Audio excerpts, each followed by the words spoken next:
Mr. Journalism is an art form, and many of us admire the great journalists that have exposed the terrible brutality of some terrible regimes. It's a skill in itself, and it's a skill of telling the truth to us all. And them words could summarise Shireen Abu Akleh. She was a journalist that had great trustworthiness. She had a journalist that had great respect across not only the Middle East but the world. And Israel, 2 weeks ago, murdered her in cold blood. And she was just one of many journalists over the last 20 years targeted by the Israeli Defence Forces.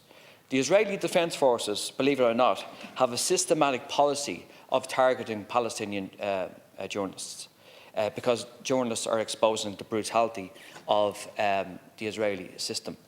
And to make things even worse, the Israeli Defence Forces over the weekend said they will not investigate Shireen's murder. Now, criminals such as Israel don't have a great track record of actually investigating themselves. And that says everything about the state of Israel. Minister, and you know, it's incredible what is going on in the state of Israel in relation to not only journalists, but also the citizens of Palestine. And even the International Criminal Court, Israel does not recognise it in relation to extrajudicial murders which Israel carries out. So my question to you, Minister, is very, very simple. And this is a kind of, we have said this many, many times in this chamber. Why is there no sanction against Israel? Why is there no kind of consequences for Israel's actions, right? You kind of, I think you pay lip service to essentially what Israel does, but there's no consequence, right?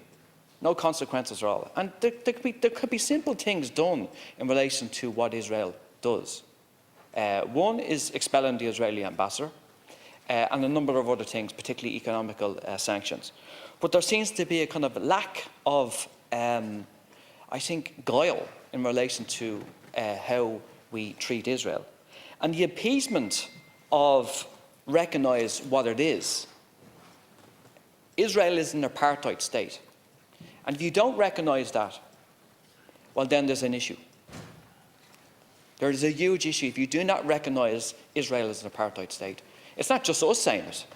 Many NGOs, such as Amnesty International, B'Tselem, and other organisations, are exposing Israel for what it is. It's an apartheid, racist state. Now, if that's the case, Minister, first of all, why will you not recognise that it's an apartheid state? And second of all, which is the most important thing of all, is why is there not sanction against Israel? Not only from Ireland, but the European Union. Thanks. Thank you.